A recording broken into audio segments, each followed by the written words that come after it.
মা, তোৰ চৰণ চুই দৌৰিবলৈ ওলাই আহিছো চেলিঙি ফিল্ডলৈ। মুৰ্গীৰ ডিমটো মোকেই খুৱাই পঠিয়ালি ভাইটিক নিদি। মই দৌৰিম মা, মই মোৰ বুকুক কষ্ট দি হ'লেও দৌৰিম। মোৰ সংস্থাপন হ'ব অসম পুলিচত। পকা খুটাৰে তই সদায় ভাবি থকা ঘৰখন সাজিম। ভাইটি সেইদিনাৰ পৰা চাইকেল নাপায়, ক'লা তাইৰ ৰাস্তাত খেলিব নালাগিব। সিও আন বাপেকৰ পৰা পাব লগা সকলোখিনিয়ে পাব। তোৰ পুৰণি বেমাৰটোক অলপো উক দিবলৈ নিদিওঁ। ভাইটিকো অকলশৰীয়া হ'বলৈ কেতিয়াও নিদিওঁ। দেউতাই কৰা ভুলৰ ক্ষমা মোৰ কৰ্মেৰে শুধৰাই পেলাম মা। আমাৰ অৱস্থা ভাল হ'লে গাঁৱৰ মানুহবোৰ আকৌ আহিব নহয়নে?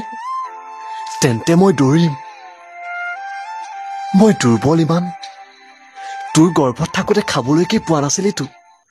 সেয়েও মা, তথাপি তই একদম চিন্তা নকৰিবি। মনত আছে প্ৰতিটো দিনৰ কথা। মা, মই ৰ'দত জোৰকৈ দৌৰিব পৰাই নাই। বুকুখনৰ সোঁফালে টানি ধৰিছে মা। মা, মই বেছিকৈ ফেপাইছো কিয়? মোৰ গুৰুসাই নোৱাৰিছে বিষ সহ্য কৰিব।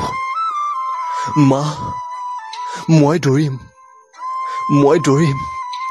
পকা খুটাৰি ঘৰখন সাজিম। আৰু তোৰচোন দেখাই নটনা হৈছে। কি হা মা, চন্দনৰ জীয়েকক তোৰ দায়িত্ববোৰ সঁপিম। মা, মই দৌৰিম, মই দৌৰিম মা।